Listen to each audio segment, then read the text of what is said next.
think, Mayor, the President was just ill-advised, Mayor? About what? About this whole thing? I'm not there You being to... a drug protector. He will... He was just ill-advised. I do not want to make any conclusion because he is the president. He is presumed to do what he ought to know. And he is presumed to have exercised a duty. That presumption is regularity. I do not want to cast any doubt at all. Mayor, do you think the President is wrong including you being a drug protector? As an again, Do you think the President is wrong including you being wrong? if you're asking me, I can never be a drug protector. So, wrongly, if ever I'm there, it's not the president who made a mistake. The one who placed it there. What is your message to the president? I love him. Because he loved the country, I love him. But of course, we need to love. And with that love, we should also be loving all, regardless who. Mayor, as previous mayor sa city, napay intelligence na nakabot mo na napay mga dagkong na mga drug lords there sa Cebu. And given a chance ng Castro's president, would You know, I'm a lawyer. I was not being a part of an agency that will bring me to be getting all of this because that belongs to an agency and these are all classified matters that even mayor may have access at all. Kita-kita ka ang mga gipangita, you know, that's all about. Now, if you're talking about insinuation, as a lawyer, you should not also insinuate. Kaya na may presumption gudong. No, there's always such a thing as before you condemn, you must hear. And before you conclude, you must give them a chance also to present themselves. That is always very much enshrined in the Constitution. Lisod kayo, mingunta, pataka lang tagsulti niya, what I basis. Right now, I don't have any document that I will tell Mr. Tampulano is drug lord, Mr. Tampulana is drug lord. Wala ko anak. Kailahi man ang sit-up na to karon.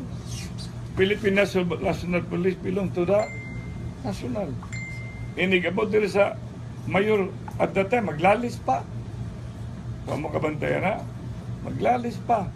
I have to insist that we have the so-called operation, supervision, and control. And in between, there is a gray area. So as of now, I cannot be talking about specific name. I might name Tampulana or Tampulano, and he will end up like me. Sir, napila pa nga ni Colonel Bong Santander, sir. That's why I felt, you know, I felt relieved.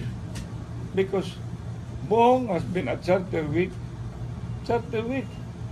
Awardee. Number two, I mean, from my point of view of knowing Bong, nanay amahan na igsuon nga polisan. I don't know kung naabay ginganlan og uncalled for behavior ni Bong, kung masa ko magsunod-sunod ni Bong. But in my own personal knowledge and having in contact with Bong all the time, I remembered, he's doing fine. Right now, why was he being promoted?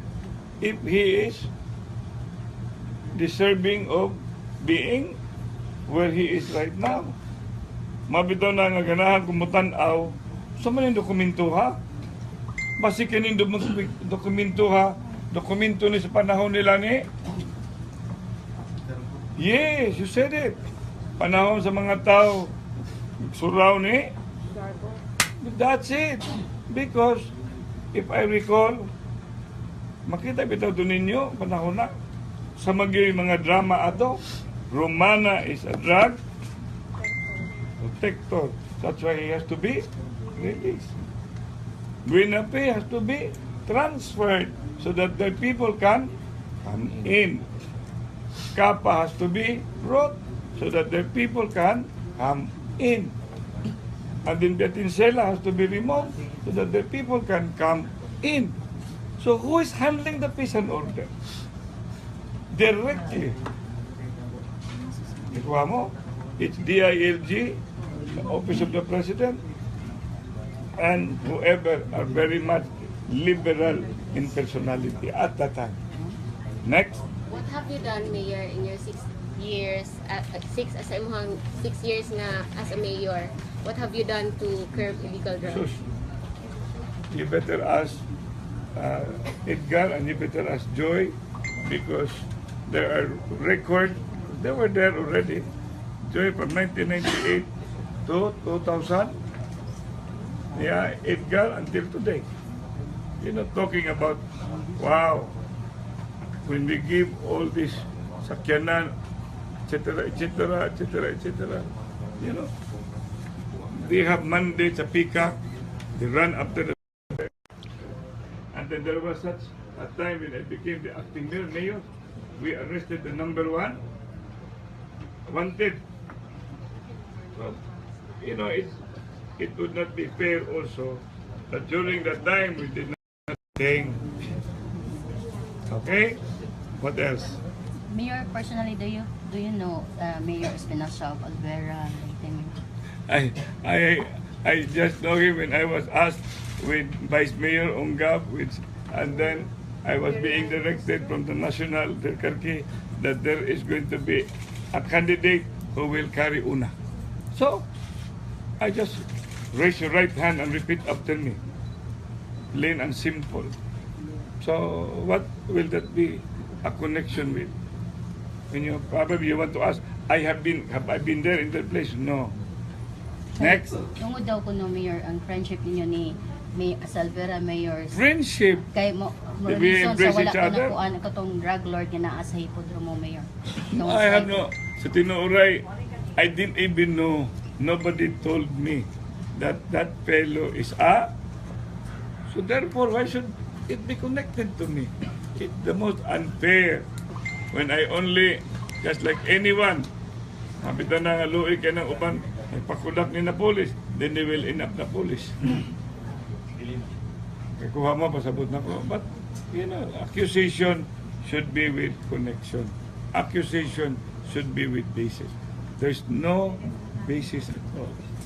Mayor, klaro na lang kung dismaya kita sa pagka-appeal sa ngalan ni Sir Bong. Sa tanong. Why, dili mo dispanado? It's a Cebuano. You know, a Cebuano being involved, a man with an award, I think he should also be interviewed. Kaya wata ka siguro, gahilak to si Bong. May mangko, anad mangko aning tanog mga taong gahilak. Next.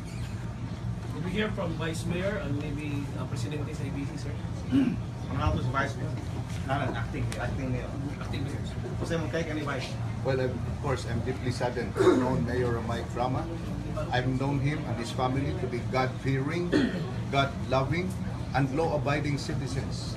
So I am deeply saddened. But anyway, as what President said, that he just read the list given to him, and he's going to validate it.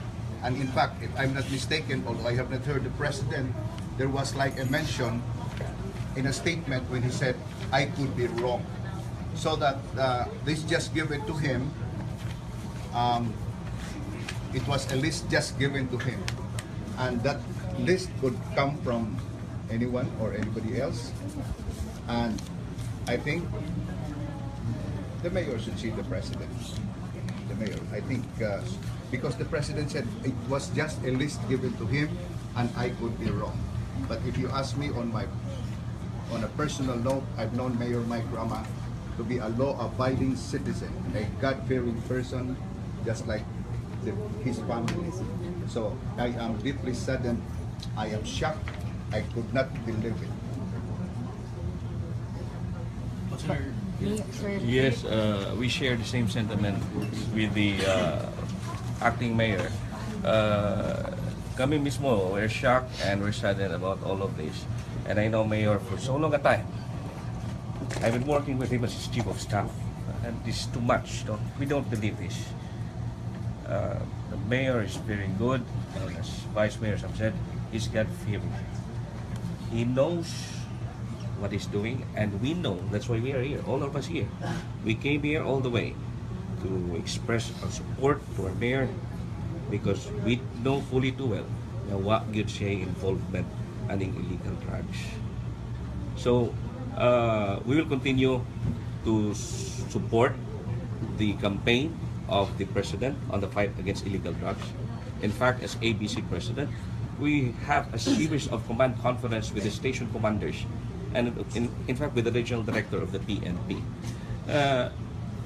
Nothing in our conversation nga nigawas gini ang ni Mayor Mike Rama. In fact, bitaw na nga siya ni encourage gyud namo nga mo come out in the open kay klaro naman na define naman para na define na ang parameters kung si kinsay among duulan kay kaniadto magpanaganami kung kinsa pulis among duulan karon with the serious declaration or campaign sa presidente nga tan-aw na mo klaro kada kaayo ang direction sunod tuo mi nga panahon na ron nga musuporta ta kay klaro na ang kapulisan.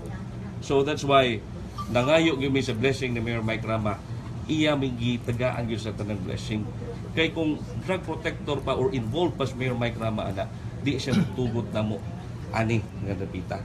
So kami usbon ako we believe in Mayor Mike, dako among salig ni Mayor Mike kung malampasan na rin atong tanan kay kining tanan nga naabot sa presidente para namo dili gyud tinuod.